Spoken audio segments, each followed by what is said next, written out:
Hi, and welcome to the 2020 Economic Recession and Preparation channel. I'm your host, Tony. Thank you for joining me.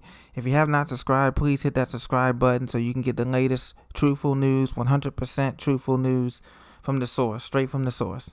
Today, I want to talk to you. We're going to get right into it, and it's going to be about robots and automation replacing over 20 million factory jobs by the year 2030. Let me repeat. Robots and automation will replace over 20 million factory jobs by the year 2030, according to one report by Oxford Economics analysis firm. They're an analysis firm over in London, England. Oxford Economics reports that robots will replace up to 20 million factory jobs by 2030. People displaced from these jobs, they're likely to find comparable roles in the service sector, but it's not going to be the same because increasing automation will not boost the job growth in America. So we're going through a complete transformation of our manufacturing process. I was in a food place recently. I was watching a program on TV, and just a simple food place, like McDonald's. McDonald's are usually everywhere. Every town or city has a McDonald's. You get off an exit, you're traveling off an interstate, and as you know, in many of the McDonald's, you don't go to the front anymore to say I want a Big Mac or I want chicken nuggets or a kids meal. You order on the screen, right? You place your order on the screen, and then you just pick it up, wait in line to pick it up, and that's it. Well, now McDonald's and other fast food chains are taking it even a step farther. They have robots in the back now making your food. They're flipping the burgers, and they're cooking, dumping the fries, doing everything, almost everything that humans can do, but it's not exactly the same. So this is the future, and companies are going to save a bunch of money. Companies are going to save a bunch of money remember, the company's main objective is to stay profitable and to make a bunch of money. They don't really care about the workers. They don't really care about you and I as much as we are disposable. We are disposable people. I remember one time I was working at one of my first jobs, of course, when I was 16 or 15 in high school, and I had missed a day, and I forgot to call out, and say that I wasn't coming. And, the boss was like, "Oh, I missed you." And I was like, "Oh, that's great." And he's like, No, I missed your services, what you can do for me. And I was like, "Oh." And ever since then, I realized that I was a commodity. That worker is just there to work. And so now these companies, they want robots and automation because they don't want to pay healthcare. They don't want to pay retirement benefits. They don't want to pay dental, health, vision.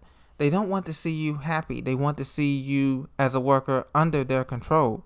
You see, because robots, they don't complain. Robots can work 24/7 as long as you oil and grease them and give them a pat on the back. They don't need that. They don't file for that. So these companies are allowed to maximize their profits now over here by robots. So instead of bringing good, hard-working American jobs back to us in the automotive sector, in the food and retail sector, company CEOs and executives say, well, we just won't do that. We're not going to bring back the jobs from China.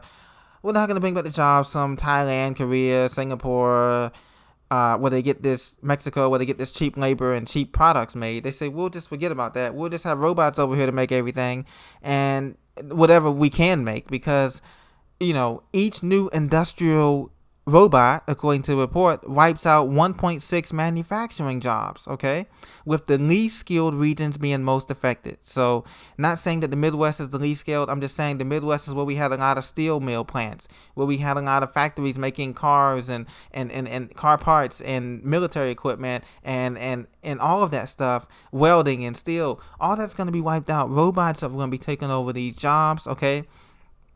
Now, the U.S. has seen a 35% increase in automation and robots within the last 6 years, from the year 2016 to present. China has seen almost a 250% increase.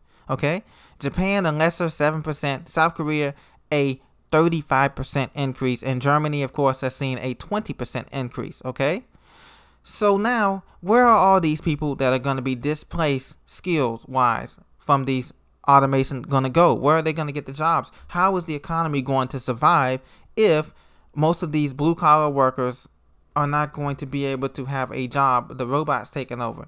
Well, they're going to have to go with the gig economy, the freelance economy, working from home in this new cashless society that is coming, because as you can see, cash is starting to get more and more precious, not only in the banks, but in individuals' savings accounts and CDs and bonds and wherever else. The liquidity crisis that the banks are facing is going to fuel the factories and everybody to save money on the corporate side. Okay?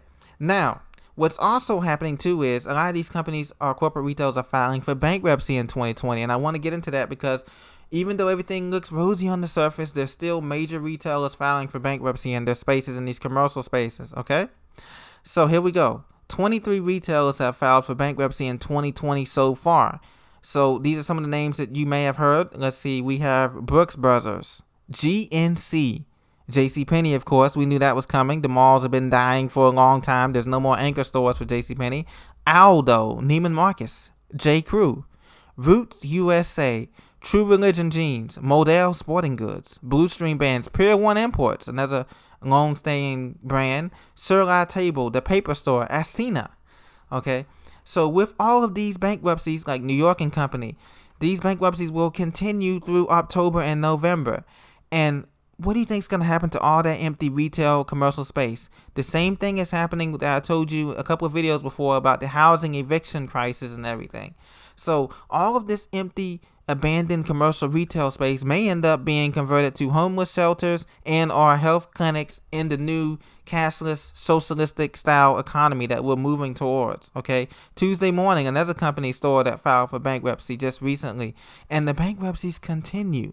Okay, so that tells you there's a consolidation. Just like in the Great Depression, we had a huge amount of consolidation because there was monopolies.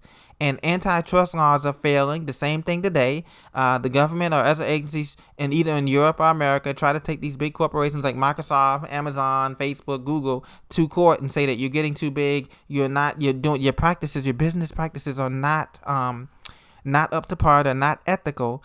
And these companies are basically too big. They're bigger than the government because they have more money and they create jobs, and the government gives them huge tax breaks as they don't pay taxes now. So they can hire as many robots as they want because Amazon doesn't pay any federal or state taxes. So they can do what they want. They can hire as many people as they want. Now, Amazon said back in June 11, 2019 that human staff will always be needed. They insisted that you need both. That's Amazon's Ty Brady said on an interview when he said they asked him if robotics are going to be replacing humans in Amazon's warehouses. And he says, quote, "We will always need human staff." Now, the company Amazon has deployed more than 200,000 warehouse robots working in around 50 of its locations. That is a lot of robots, okay? I don't think they have a staff that big in robots. They have more robots than people, okay? And as the company grows bigger, because now in just as July, this past month, 2020, Amazon had a stock split, look it up, 4-to-1 stock split. And on top of that, they made record profits in the third quarter while everyone else was struggling in the third quarter. They came out with record profits because they were the only service besides FedEx and UPS that was delivering to people's houses during this sickness. Okay, small businesses were hurting, middle class businesses were hurting, but Amazon, of course, because everybody had to shop there, because there was only a few places that were open during this sickness that are still open. So all the money was flowing there, but they're taking the money instead of investing it in people, giving them higher wages, a livable wage, okay, which would be in today's real world, a livable wage in most of these towns and cities is about $25 an hour or more. A livable wage, and if you have a family, it may even be closer to $30 an hour if you have 2 or 3 kids, if you throw that in the mix, right?